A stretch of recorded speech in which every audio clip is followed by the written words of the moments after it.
Okay, so hi, hello guys, what's up? Welcome back to my YouTube channel with me, Salino Silvatiurma.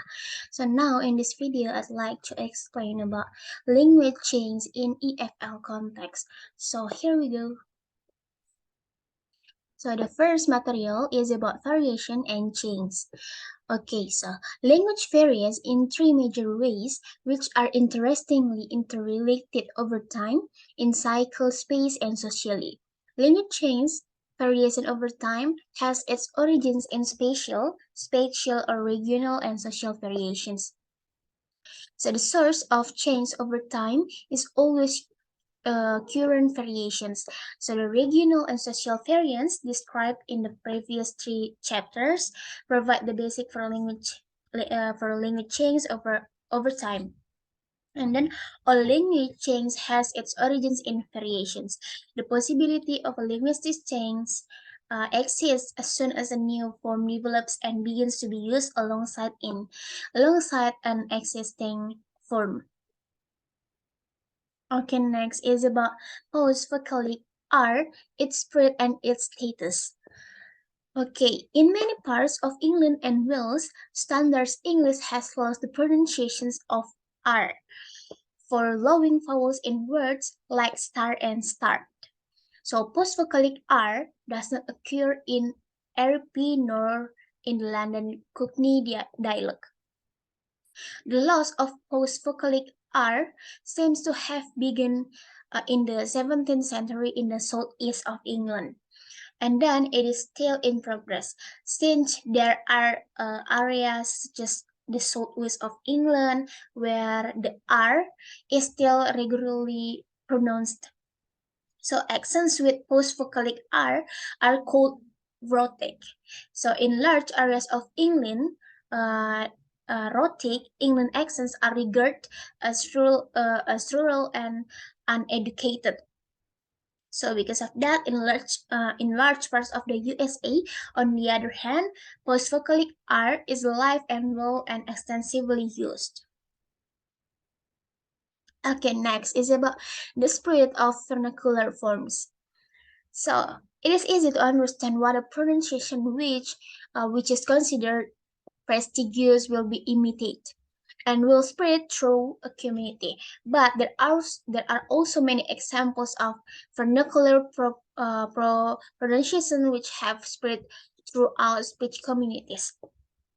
It is possible for changes to proceed from a variety of starting points and a variety of their directions.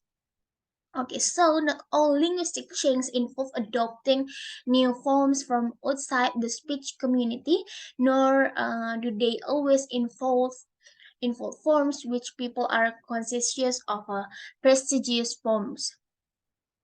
Okay, next is about coins and coinization. Okay, so this linear change process is called coinization, and the result is a coin, a variety which is the result of dialect contact. So the coin will typically have some feature from each of the contributing dialects, with most features typically coming from the dialect of the largest group of the speakers. So about the linguistic and social processes contributed to the emergence of a coin. The linguistic processes involve different types of simplifications.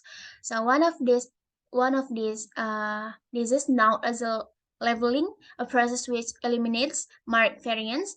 Leveling results in the coin adopting fewer forms than the range of forms in the search dialog.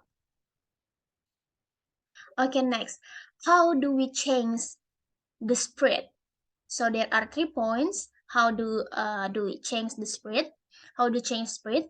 So the first one is from group to group. So from group to group, a change may spread along of these dimensions and into another group.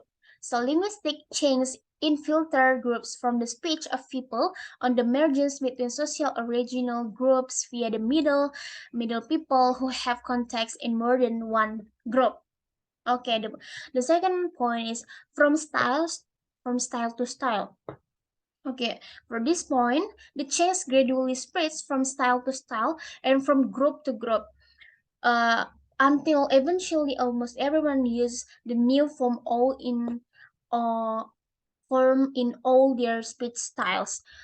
And then the last point is from words to words, or lexical diffusions. Okay, songs things typically spread through different words one by one.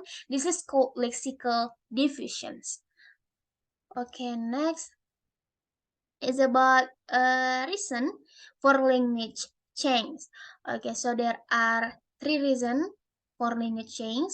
The first one is social status and language change. The second one is gender and language change, and the last or the third reason is interactions and language change. Okay, so guys, that's all for my explanations about